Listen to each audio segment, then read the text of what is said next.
جناب اسپیکر 8 سال سے وہ کسی نے نوٹس لیا, کسی نے سو موٹو لیا؟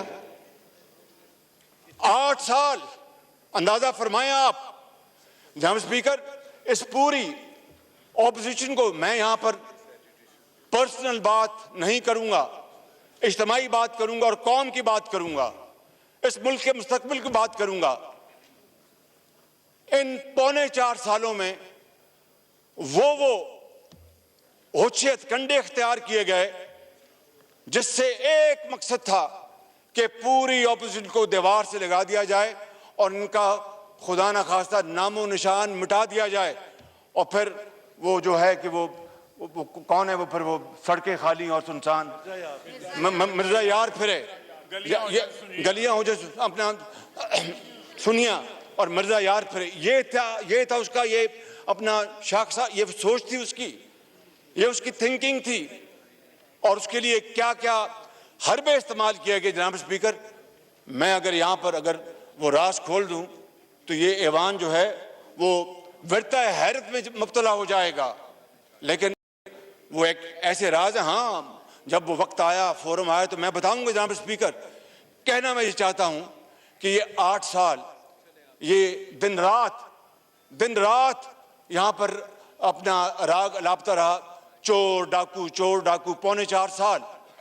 اور سن لیجیے جناب اسپیکر کہ ایک دھیلے کی کرپشن 4.25 سالوں میں کس سیاسی لیڈر جو کہ حزب اختلاف سے ان کا تعلق تھا, اس کے بارے میں یہ اکاؤنٹیبلٹی کورٹ سے انہوں نے فیصلہ کروایا.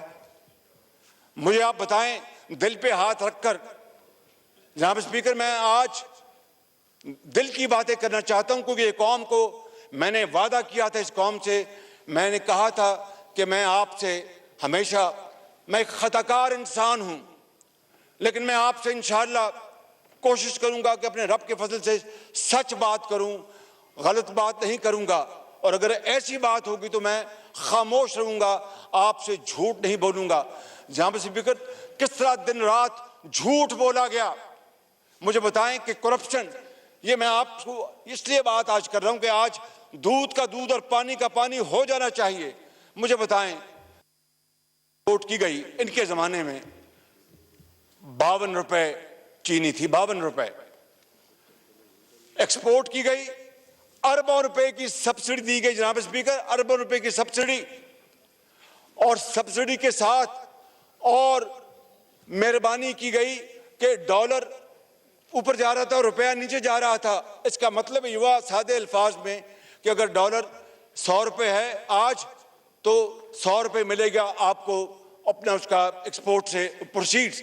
اگر ڈالر بڑھ گیا 105 ہو گئے تو 5 روپے اور آ گئے, وہ ڈالر بھی بڑھتا گیا, روپے بھی نیچے جاتا گیا, سبسڈی بھی لیتے رہے, یعنی دونوں ہاتھوں سے قوم کو لوٹا گیا. اور پھر وقت آیا کہ چینی کی قیمت جناب اسپیکر وہ 110 روپے کلو تک جا پہنچی. اسی طریقے سے گندم کو لے لیں, گندم پہلے ایکسپورٹ کی پھر امپورٹ کی, اربوں ڈالر پاکستان کس طرح برباد ہوئے. اور پھر آپ نے دیکھا کہ گیس, نیچرل گیس جب کوڑیوں کے بھاؤ بک رہی تھی $3 پر یونٹ, کسی نے اس طرف دھیان نہ دیا, ٹانگ پہ ٹانگ رکھ کے بیٹھے تھے کہ جو جس طرح روم جل رہا تھا اور نیرو بانسری بجا رہا تھا, کوئی پرواہ نہیں تھی قوم کی.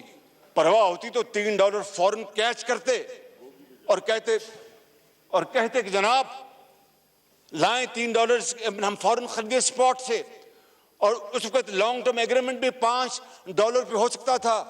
جناب اسپیکر جنہوں نے بدترین مجرمانہ غفلت کی, میں آپ کو بلا خوف تردید کہہ سکتا ہوں, اس وقت تو کسی نے نوٹس لیا جناب اسپیکر, کسی بھی ایک بات کا قطعاً کسی نے نوٹس نہیں لیا.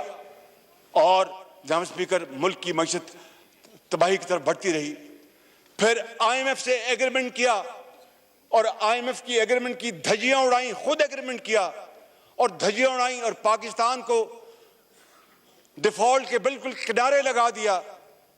کسی نے نوٹس لیا کہ بھئی آپ ایک سوورن اسٹیٹ معاہدہ کرتا ہے, اس کی آپ وائلیٹ کر رہے ہیں.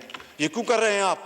جناب اسپیکر، بات یہاں پر ختم نہیں ہوتی، بات بڑی دور تک جائے گی، بات نکلی ہے تو بہت دور تک جائے گی۔ جناب اسپیکر، میں آپ کو یہ کہنا چاہتا ہوں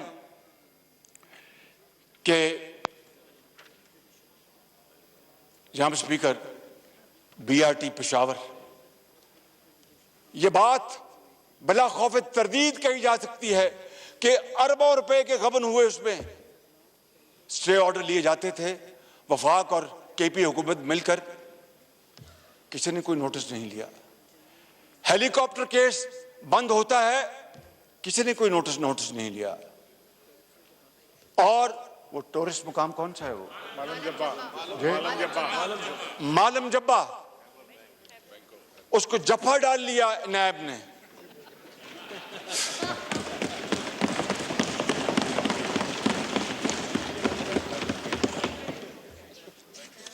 اور اور اس کو جناب کہا کہ ہم یہ کیس بند کر رہے ہیں یا بند کیا جا رہا ہے، کسی نے نوٹس نہیں لیا۔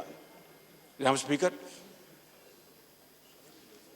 آپ دیکھیں کہ، اور یہ بات حقیقت ہے، I am not here to indulge to any kind of political point scoring, but I am here before your honorable speaker to submit my submission to you for your kind consideration with facts۔ میں کوئی ایسی بات نہیں کروں گا جو کہ حقیقت اور واقعات کے خلاف ہو۔ جناب اسپیکر، مونس الہی کا کیس نیب بند کرتا ہے، کسی نے کوئی نوٹس نہیں لیا۔ جناب اسپیکر، یہ بالکل میں آپ کو فیکٹ بتا رہا ہوں۔ اور جناب اسپیکر، پارلیمان دیکھیے، اگر میری ذات کی بات ہو تو میں ایک طرف ہو جاؤں گا، میں کبھی اپنی ذات کی بات نہیں کروں گا۔